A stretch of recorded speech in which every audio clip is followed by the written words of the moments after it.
கர்த்தருடைய பரிசுத்த நாமத்துக்கு மகிமையுண்டாவதாக. இந்த நாளிலும் என் தேவனும் நானும் என்ற நிகழ்ச்சியின் மூலமாக உங்களை சந்திப்பதில் பெருமகிழ்ச்சி அடைகிறேன்.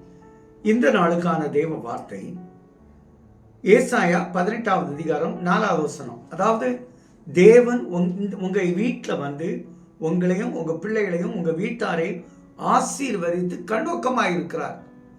அழகான வார்த்தை. நான் அமர்ந்திருந்து, ஏசாயா 18:4 வாசித்து பாருங்க. நான் அமர்ந்திருந்து பயிரின் மேல் காயும்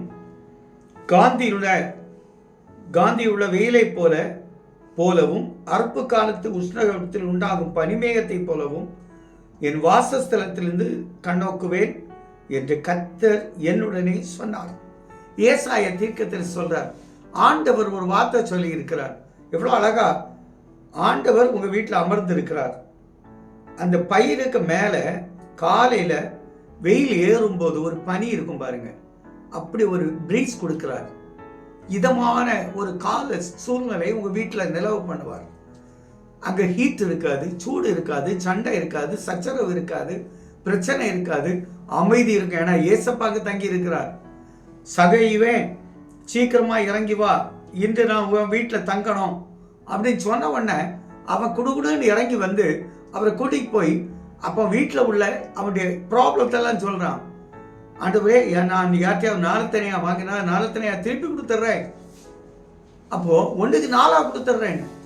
அப்போ இயேசு வந்தா அந்த வீடு சுத்தமாகும். இயேசு வந்தா சமாதானம் தங்கும். இயேசு வந்தா உங்க வீட்டில் சந்தோஷம் நிலவும். சங்கீதம் 132:12வது வசனத்தை வாசி பாருங்க, ரொம்ப அழகா இருக்கும். இதோ நான் தங்கும் இடம், இதை நான் விரும்பினபடியால் இங்கே வாசம் பண்ணுவேன்.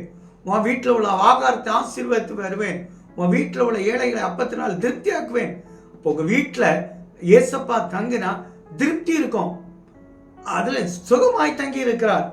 பேதுருவுக்கு மாமி வீட்டில் சுகமாய் ஜுரமாய் இருக்கும்போது, காய்ச்சல்ல இருக்கும்போது ஏசப்பா போய் தொட்டார். உடனே அவள் எழுந்திருந்து பணிவிடை செய்தாள். நான் சொல்றேன், ஏசப்பா உங்க வீட்டில் என்னை தங்கியிருந்தா உங்க வீட்டில் வியாதி இல்லைங்க, கடன் இல்லைங்க, மன கஷ்டம் இல்லை, பண பிரச்சனை இல்லை. ஆண்டவர் இன்னைக்கு உங்க வீட்டுக்கு வந்திருக்கிறார். அவர் தங்குவார்.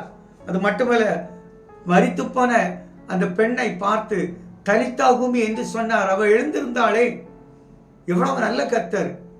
ஒரு இழப்பு வராது, ஒரு நஷ்டம் வருவதில்லை. தாவீதுகிட்ட என்ன சொன்ன, அவனுக்கு ஒரு வீடு கட்டுவேன். அதே போல உங்களுக்கும் ஒரு வீடு கட்டி தருவார், வீடு இல்லாதவர்களுக்கு. அந்த தேவன் என்று உங்களோடு இருக்கிறார். எங்களெல்லாம் தகப்பனே, நல்ல வார்த்தையை சொல்லிக்குங்க. ஆண்டவர் இந்த பனிக்காலத்தில் இருக்கிற ஒரு சூழலை நான் உனக்கு உருவாக்கி தருவேன், சந்தோஷமா இருப்பாய். Thank you daddy. ஆண்டவரே, அப்படிப்பட்ட ஆசீர்வாதங்கள் முழுவதும் எங்களுக்கு தந்து தாங்கி பலப்படுத்துவேன். நல்ல பிதாவே, ஆமென்.